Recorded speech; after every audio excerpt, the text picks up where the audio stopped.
Hi friends, welcome to Amlu kitchen. இன்றைக்கி என்ன recipe செய்ய போகிறோம்னு பார்த்தீங்கன்னா, பரோட்டா எப்படி செய்கிறதுங்கிறது தான் பார்க்க போகிறோம். இதுக்கு பார்த்தீங்கன்னா நான் ஒரு 1/2 கிலோ மாவு எடுத்திருக்கேன். இதை வந்து நல்லா சல்லடை வச்சு சலிச்சுக்கோங்க.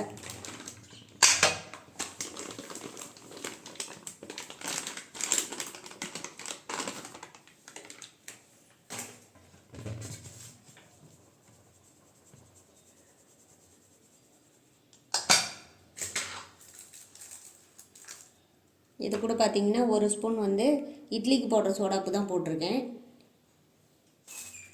அதையும் நல்லா ஜலிச்சு விட்டுக்குங்க.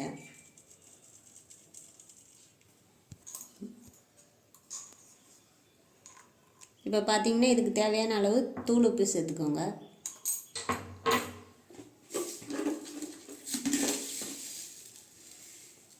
ஒரு 1.5 ஸ்பூன் வந்து சுகர் சேர்த்துக்கோங்க. இப்போ வந்து மாவை வந்து நல்லா மிக்ஸ் பண்ணிக்கோங்க. மிக்ஸ் பண்ணிவிட்டு நல்லா பிசைஞ்சிக்கலாம்.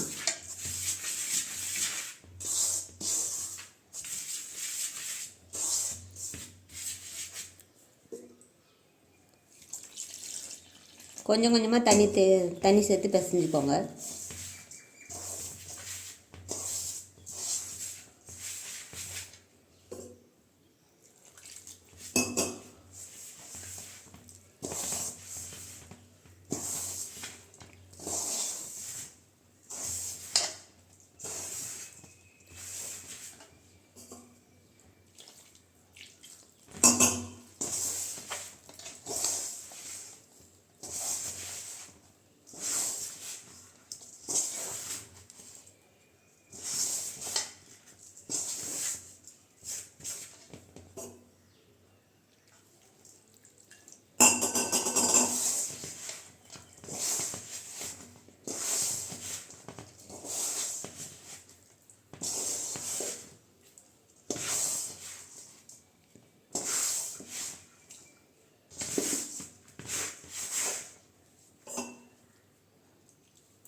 நீங்கள் கொஞ்சம் கொஞ்சமாக தண்ணி தெளித்து பிசைஞ்சிங்கன்னா தான் மாவு வந்து உங்களுக்கு கொலன்னு போகாது, கரெக்டான ஸ்டேஜுக்கு வந்து வரும்.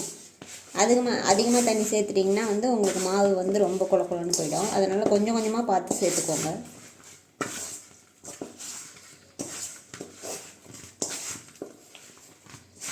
நல்லா மாவை வந்து அழுத்தம் கொடுத்து நல்லா பிசைஞ்சிக்கோங்க.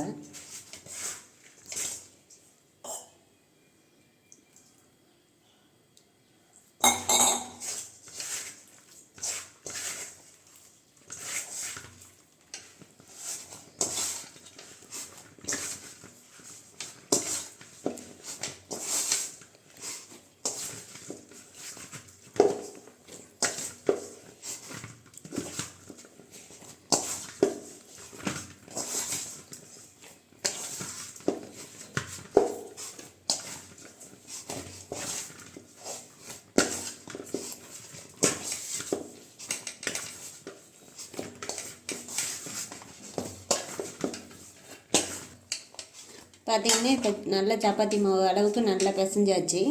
நல்லா அழுத்தம் கொடுத்து ஒரு 10 நிமிஷம் நல்லா பிசைஞ்சிக்கோங்க. அப்போ தான் மாவு வந்து சாஃப்டாக இருக்கும். இந்த ஸ்டேஜில் வந்து கொஞ்சம் ஆயில் சேர்த்துக்கலாம்.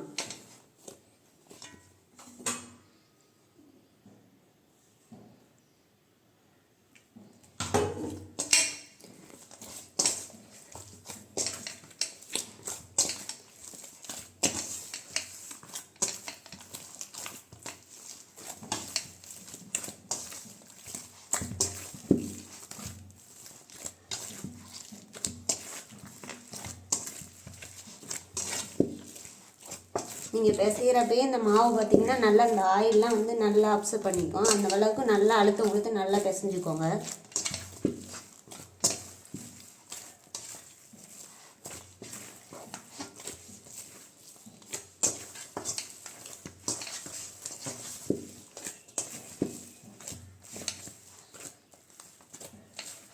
இப்போ வந்து இன்னும் கொஞ்சம் ஆயில் சேர்த்துக்கலாம்.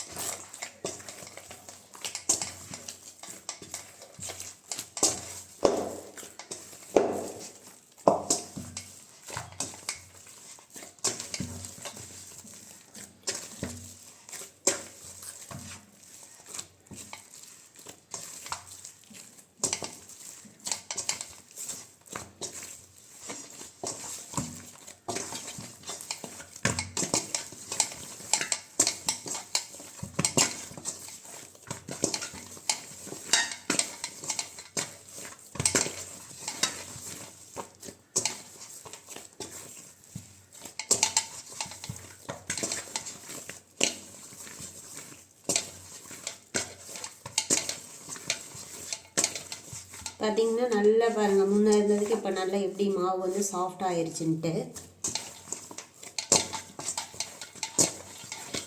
நம்ம மாவு வந்து நல்லா பிசைஞ்சு எடுத்தோம்னா தான் நமக்கு சாஃப்டான பரோட்டா கிடைக்கும்.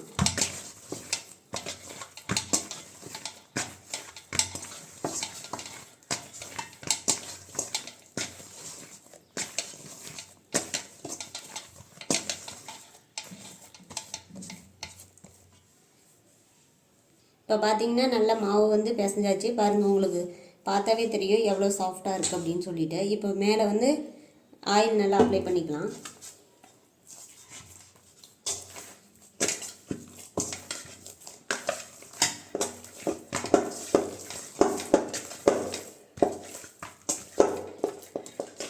இப்போ வந்து வேறு ஒரு இதில் மாற்றி வச்சுக்கலாம்.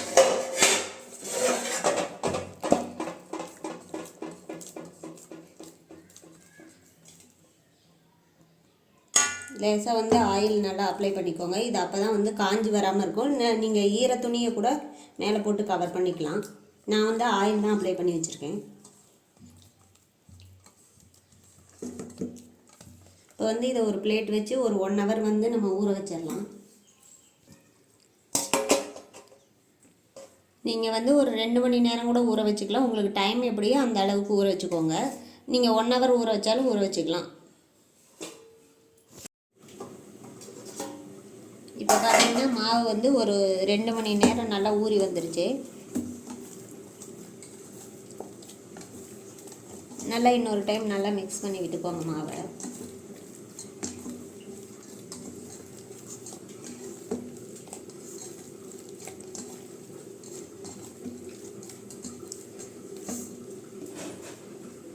நம்ம தேவையான அளவு சின்ன சின்ன உருண்டைகளாக எடுத்துக்கலாம்.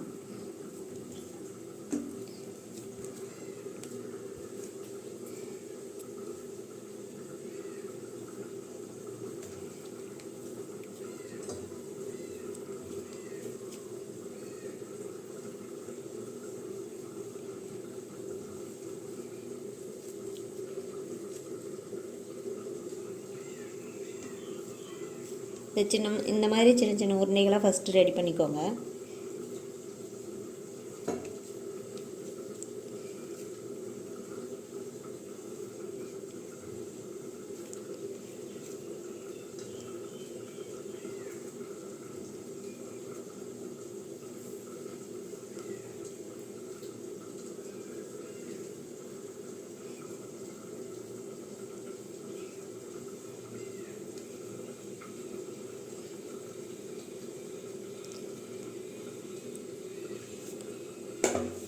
நான் வந்து இந்த கல்லையே தான் வந்து அடுப்புக்கிட்ட கிச்சனில் போட்டிருப்பாங்களா, அந்த கல்லை தான் வந்து நான் க்ளீன் பண்ணி இதுலேயே வந்து பரோட்டா தேய்ச்சி எடுத்துக்க போகிறேன். நீங்கள் வந்து வேறு பிளேட்டில் பூரிக்கட்டையில் எதில் வேணாலும் செஞ்சுக்கலாம்.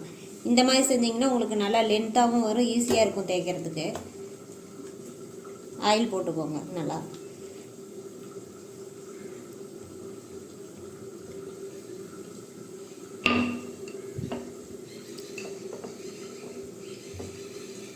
போட்டுவிட்டு உங்களால் எந்த அளவுக்கு மெலிசாக தேய்ச்சி எடுக்க முடியுமோ அந்த அளவுக்கு நல்லா தேய்ச்சிக்கோங்க.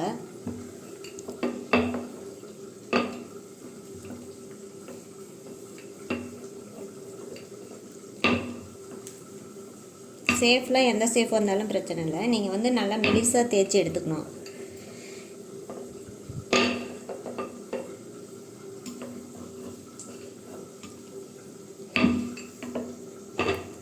இப்போ இது மேலே லைட்டாக ஆயில் அப்ளை பண்ணிக்கோங்க.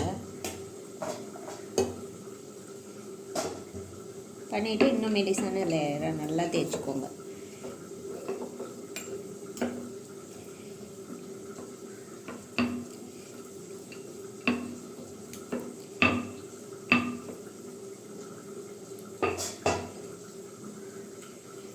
கொஞ்சம் லைட்டாக லென்த்தாக இழுத்த மாதிரி எடுத்துக்கோங்க.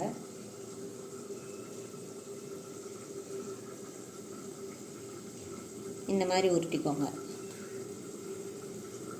உருட்டிட்டு இதை லைட்டாக தேய்ச்சிக்கலாம்.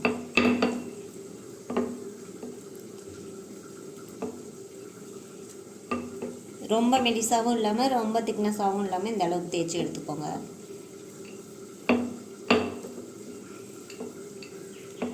இப்போ பார்த்திங்கன்னா புரோட்டா மாவு ரெடி பண்ணிட்டோம். இப்போ நம்ம வந்து தோசை சட்டியில் போட்டு எடுத்துக்கலாம்.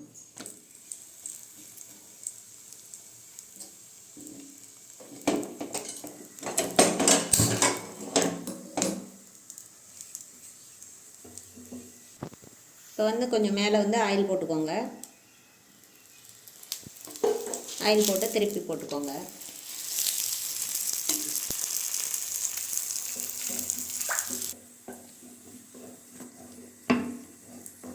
அது ரெடி ஆகிட்டு இருக்கப்பயே நம்ம அடுத்து ரெடி பண்ணிக்கலாம். நீங்கள் இப்படி எடுக்கிறப்பயே நல்லா கொஞ்சம் லென்த்தியாக இழுத்துக்கோங்க. இழுத்துட்டு இதே மாதிரி இப்படி சுற்றிக்கோங்க. பார்த்தீங்கன்னாவே நல்லா உங்களுக்கு நல்லா உப்பி வரும் பாருங்கள். இந்த மாதிரி இதே மாதிரி மீதி உள்ள மாவெல்லாம் ரெடி பண்ணிக்கலாம்.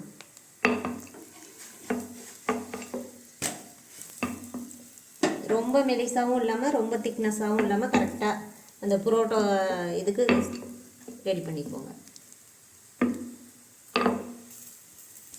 இப்போ பார்த்தீங்கன்னாவே தெரியும் உங்களுக்கு எப்படி சாஃப்டாக வருவங்க, நல்லா வெந்து வந்திருக்கு.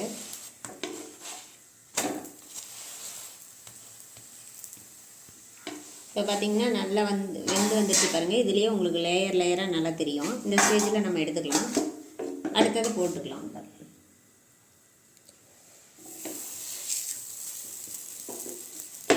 அடுப்பை வந்து மீடியமாகவே வச்சுக்கோங்க. ரொம்ப ஹையில் வச்சிங்கன்னா சீக்கிரம் வந்து கருவீரும், ஆனால் வந்து வெந்து வராது.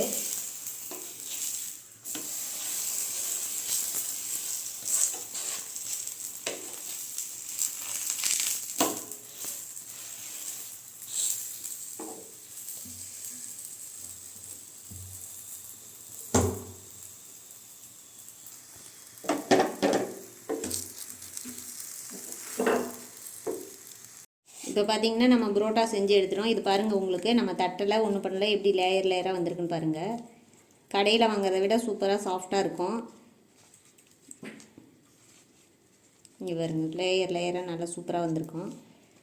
நீங்களும் இந்த மாதிரி புரோட்டா செஞ்சு பாருங்கள். நான் அடுத்த வீடியோவில் வந்து இதுக்கு வெஜிடபிள் குருமா எப்படி செய்கிறதுங்கிறத நான் வீடியோவில் அப்லோட் பண்ணுறேன். நீங்கள் பாருங்கள். இந்த டிஷ் செஞ்சு பாருங்கள். மறக்காமல் கமெண்ட் பண்ணுங்கள். எப்படி வந்ததுன்னு லைக் பண்ணுங்கள், ஷேர் பண்ணுங்கள், சப்ஸ்கிரைப் பண்ணுங்கள்.